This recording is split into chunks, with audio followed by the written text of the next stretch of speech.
আসসালামু আলাইকুম। অনেক দিন পর একটি ল্যাম্প পোস্ট আর্ট করতেছি। তো এর জন্য প্রথমে আমি অ্যাক্রিলের শুধু কালো কালারটা দিয়ে পাতাটা আর্ট করে নিব।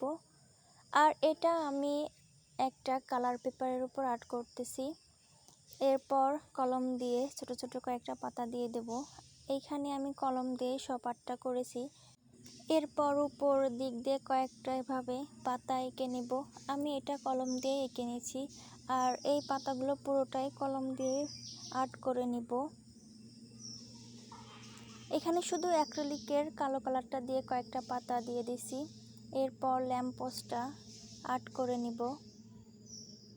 ভিডিওটা যখন এডিট করতে যাই তখন দেখি ল্যাম্প পোস্ট আর্ট করা ক্যামেরা অ্যাঙ্গেলটা অন্যদিকে ছিল, যার কারণে ভালো দেখা যায়নি। তো আমি কলম দিয়েই ল্যাম্প পোস্টের এই গোল মাথাটা আর্ট করে নিচ্ছি। এখন এইখানে সাদা কালারটা দিয়ে ল্যাম্প পোস্টের যে বাতিটা সেটা আর্ট করে নিব।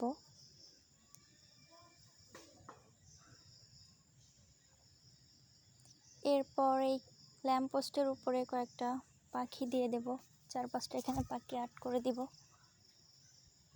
বড় ক্যানভাসের চেয়ে আমার মনে হয় যে সব মিনি ক্যানভাসগুলো আছে এইগুলো আর্ট করতে সুবিধা এবং দেখতেও সুন্দর লাগে, আর অল্প সময়ে আর্ট করা হয়ে যায়। তো ভিডিওটা এই পর্যন্তই। কেমন হলো?